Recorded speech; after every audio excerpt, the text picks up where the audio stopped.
Welcome to Tech Talk, where we discuss popular IT-related topics in a way that anyone can understand. I'm Anthony Ray, and today we'll be kicking off the second part of our four-part series on ransomware prevention with our special guest, Rob Leiker, Senior Solutions Architect Engineer at SAITServices, headquartered in beautiful Atlanta, Georgia. Let's get started. Hi, Rob, and welcome back to Tech Talk. Hi, Anthony. Thank you for the invite.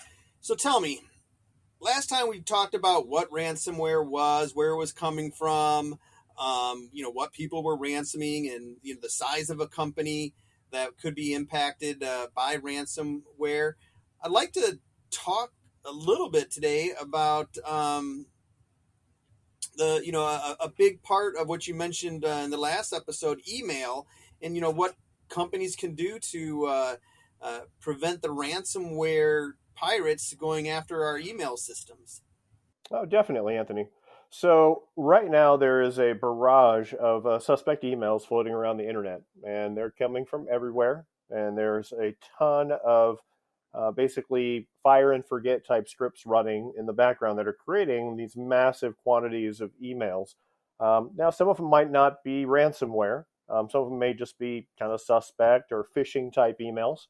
But the ransomware vulnerabilities are critical inside of email infrastructure. If you click on a link that happens to install ransomware, it's going to spread to every system in the environment.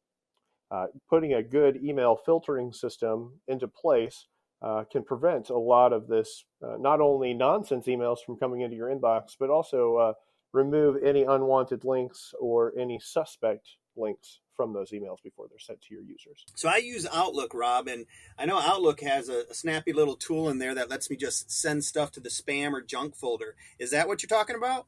Well, that's kind of what the email filtering does. But the big part of it is they maintain there's companies that maintain a vast database of suspect actors or bad actors.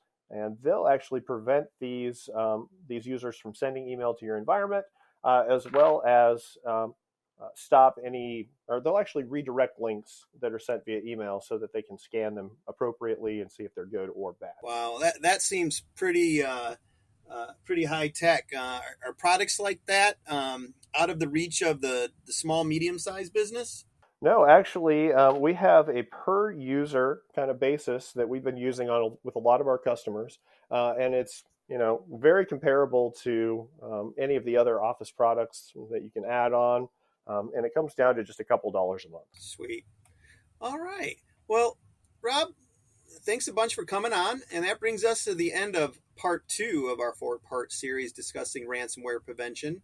Huge thanks to Rob again from SAITServices for joining us, and we hope today's Tech Talk has given you a better grasp of just another hot IT topic.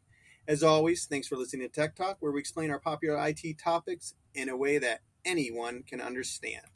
If you enjoy our show, please rate and review us on Apple Podcasts, and be sure to come back next week for part 3 of our 4-part ransomware series, where we will be discussing firewall protection. Until then, this is Anthony Ray, and don't forget to visit SAITservices.com for all of your IT needs. Thank you.